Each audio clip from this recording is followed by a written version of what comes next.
प्यारे बहनों और भाइयों, मेरा नमस्कार स्वीकारो। देखिए, आज हम आपके लिए सांस की विवेचना में पिंगला नाड़ी अर्थात सूर्य नाड़ी का कुछ ज्ञान आपको बताएंगे। तो ध्यान दे करके सुनिए कि पिंगला नाड़ी जो है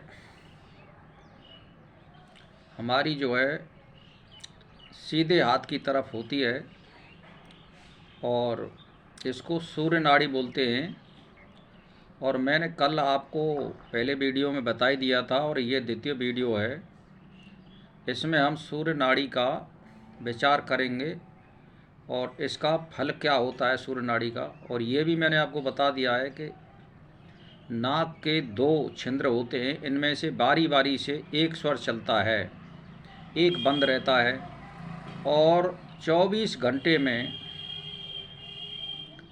लगभग 1 घंटा ये सुषुम्ना नाड़ी चलती है, यानी दोनों नथने चलते हैं। उसमें कभी भी कोई भी कार्य करना नहीं चाहिए गृहस्थ संबंधी, उसमें ज्ञान संबंधी, परमात्मा संबंधी ध्यान और चिंतन करना चाहिए। वो संसारिक कार्यों के लिए नहीं होता है। इसीलिए मैं जिस समय पिंगला नाड़ी अर्थात दाहिने नाक के श्वास चलता हो उस समय कठिन कर्म करना चाहिए।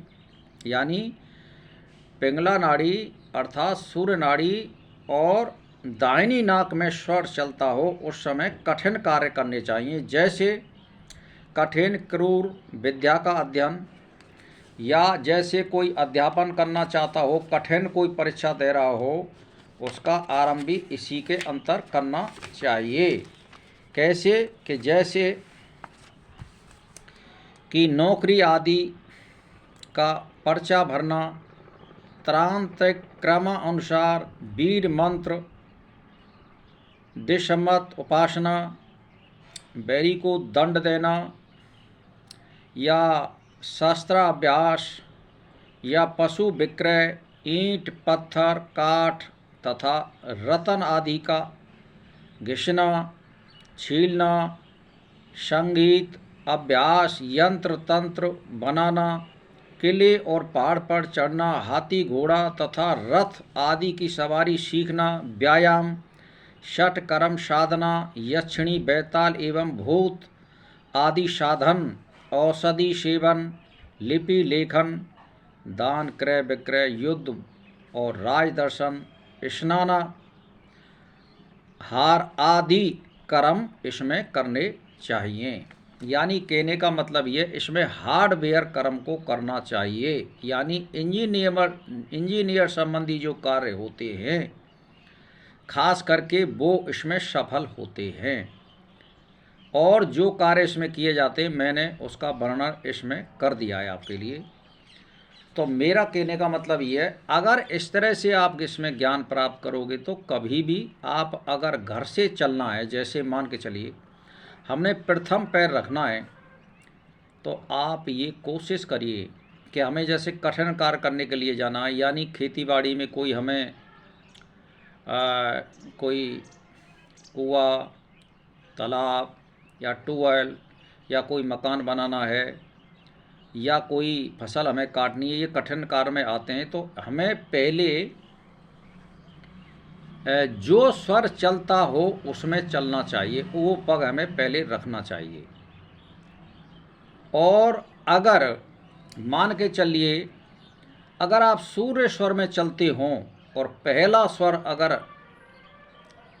पग आप अगर सूर्य वाले यानी दाहिने पैर को पहले रखते हैं और सूर्य स्वर चलता हो तो वो अति उत्तम होता है।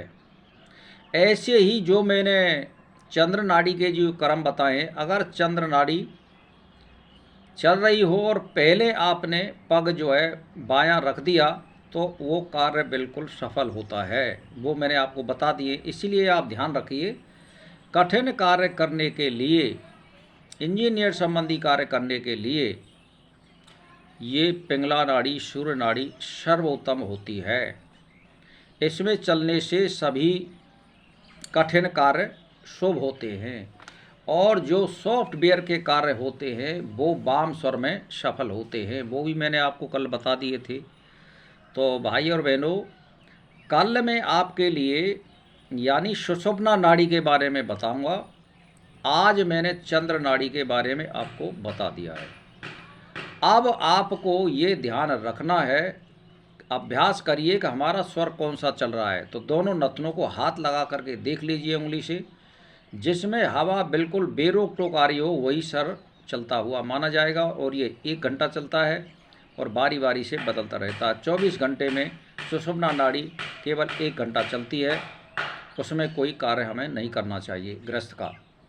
तो आज के वीडियो को हम यहीं समाप्त करते हैं और मेरा इसी के साथ नमस्कार स्वीकार हो।